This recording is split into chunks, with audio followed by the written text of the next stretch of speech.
Hi there. So the holiday season is fast approaching, and so is the end of the year. And it's been a great year with lots of things that we've learned, and we've grown a lot through the process. And 2019 is going to be another great year. I hope everyone gets an opportunity to get some rest and relaxation over the holidays and spend some quality time with family and friends and the people that you care about. I know I'm going to take some time, a few days off, and spend a little bit of time with family and plan on coming back nice and refreshed and ready to really dive headfirst into the year. For some of you, your 2019 planning included hiring. And so that's one of the things I wanted to talk about today. And one of the reasons that I created this series of videos is to help you with the hiring process. It can be a scary process, and it can be a frustrating process. It can be a stressful process, and I wanted to give you some information that might help you through that. This is the second video in the series. The first one is, if you want to view that video, we talked about what might be holding us back from making that decision to hire, what might be causing us some fear and some stress, and how we get past that and get to that decision. You can view that video. There's a link in the comments if you want to take a look at that video. Today, what I wanted to talk about was the next step in the process. So once you've made the decision to hire, it's time to start thinking about what you need and making sure that you're defining what you need so that you have the best chance to get it. So, I'll just give you an example. Maybe you are thinking that what you need is a bookkeeper. You need someone to help you with your books, someone to help you with your expenses, and tracking your numbers. So you go hire a bookkeeper, and this person is a great bookkeeper, and they know how to set up your books and manage your books. But then you discover that you actually also need someone who has some financial analysis experience. So someone who can look at your numbers and tell you what the numbers mean, or someone who can set up some reporting that will, so you're launching a new product and you want the numbers to be tracked and analyzed to tell you what the numbers mean around this new, how your new product is doing or your new market is doing. And so your bookkeeper may or may not have that experience.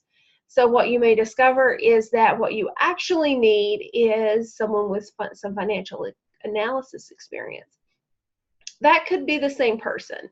You could find someone who has bookkeeping experience and some financial analysis background and skills, but you want to just make sure that you're setting yourself up to get exactly what it is. So one of the things that you might want to do is just do some brainstorming. Just, start out with a blank piece of paper and start writing down everything it is that you need this resource to do. So maybe what you're looking for is a new skill set to come into your organization. So write down everything it is you need a person with that skill set to do. Maybe what you're looking for is someone just to offload some of the work that you're doing, maybe an assistant just to kind of take some of the things off your plate.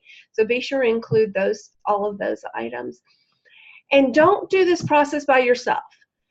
Find people who know your business. So bring in your other team members to help you with this brainstorming process.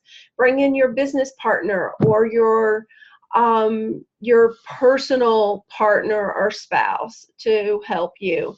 Bring in your coach or your mentor or your friends who are willing to help you with this brainstorming process, because there may be things that you don't think about as you're going through this process that someone else could help you in that brainstorming process.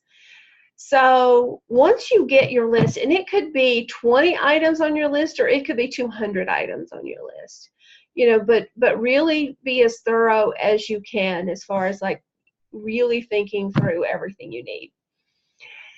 Once you have your list, take another pen, another color pen, and go back through your list and mark those items. I would say maybe your top 10 items. So what are the absolute most critical things that you need from this person that you're hiring? And that's going to be the information that you're going to use when you get ready to start writing your job description. So those are going to be the most critical things that you focus on your job description. So the next thing you want to think about is, what are the skill sets? So what are the soft skills that you need? Do you need someone who is great at customer service, because this is someone who's going to be talking to your customers? Do you need someone who is a great leader? Do you have some team members already and you want this person to take over the management of those team members? So you need someone with those leadership skills. Do you need someone who's really good at communications and writing emails or writing marketing materials? So think about those type of the softer skills that you might need for this role. Also think about the future. Where do you see this role going in your organization? Is there something down the road that you see this person taking on once they kind of get in and get acclimated? The third step that you want to take in this process is to think about results. So imagine, kind of close your eyes for a minute and imagine 6 months in the future. What will things look like? Once this person has been on the job for 6 months, what will they have delivered? If this is a salesperson that you're hiring, maybe you've got specific sales goals that you want them to have met in 6 months. Maybe you have a number of customers that you want them to have become engaged with in that 6 month period. Maybe there's a new market that you want to have researched and have knowledge in that 6 months. So really think about what the results are that you want to have from that new hire 6 months down the road, or even a year down the road. And all of that information will be used when you get ready to write your job description.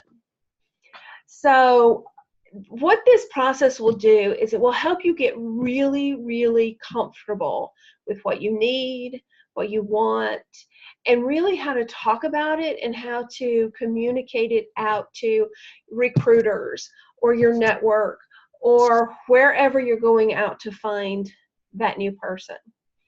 So, I would recommend that you spend quite a bit of time really thinking about this, because the more time you spend up front going through this and really identifying what you need, the more chance you have on the back end of getting that resource that's going to make your business more productive and help you to grow your business.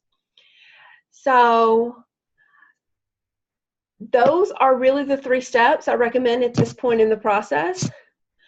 In the next video, we'll talk about starting to put together your job description and getting it out there. So you really want to start thinking about how you want to get the job out there and how you want to start finding those ideal people. So hope everyone has a great holiday and have some fun, get some rest, and we'll start 2019 off great. Thanks.